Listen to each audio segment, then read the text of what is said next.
This cop doesn't play by the rules at all. The criminals have taken hostages, but he's just casually sipping his drink and munching on his favorite steamed buns, completely ignoring the criminals. The criminals feel totally disrespected.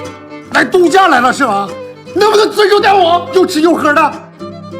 A few months ago, police officer Mike found out he had cancer. The doctor said he only had 3 months to live. He discovered that if a cop dies in the line of duty, they get a huge death benefit payout. To pay off his girlfriend Mary's $50,000 loan shark debt, he started planning how to die on the job. The criminals kidnapped the mayor's daughter. The mayor ordered them to capture the perpetrators. All the other cops were too scared to charge in. Mike knew this was his chance. He slowly walked toward the criminals, cracking open a drink as his last meal, eating his favorite steamed buns, ready to die heroically. The criminals questioned his strange behavior again. Mike couldn't care less. He casually took off his jacket and walked straight toward the criminals. The criminals were terrified by his fearless attitude. The remote control fell right out of their hand. Turns out these criminals were total amateurs. They actually got on their knees and surrendered. Mike had wanted to collect that death benefit, but instead he became the police station's hero and even made the front page news. A second chance came along. Mike set his sights on Jack, the leader of the Blue Dragon gang. He stormed into Blue Dragon headquarters all by himself, planning to provoke Jack so he could die in the line of duty. But the moment Jack saw him, he suddenly collapsed and died. Turns out Jack's wife had been caught cheating, and Jack died of a heart attack. Mike accidentally scored another major victory.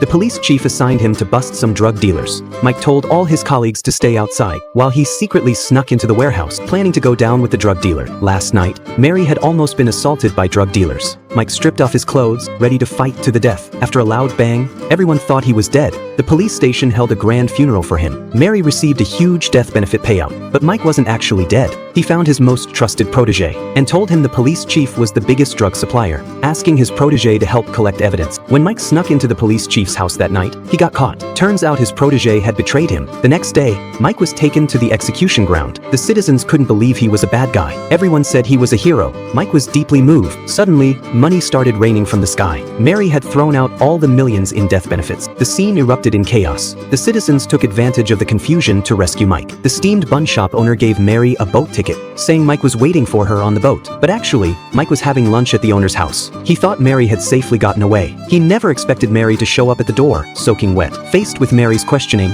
Mike told her the truth about his terminal illness. Mary hugged him and cried. She had fallen in love with this man long ago. Mike decided to take down the police chief, even if it killed him. But he was no match for the chief at all. Just when it looked like he was done for, police sirens wailed outside. Mike thought the mayor had come to arrest the chief, but the chief just laughed even harder. Turns out the mayor and the chief were in cahoots. Mike was in despair. Then Mary appeared with some punk kid. Turns out Mike never had cancer at all. This whole thing was an elaborate prank set up by his friends. When Mike heard the truth, he was completely stunned. He did something totally unexpected.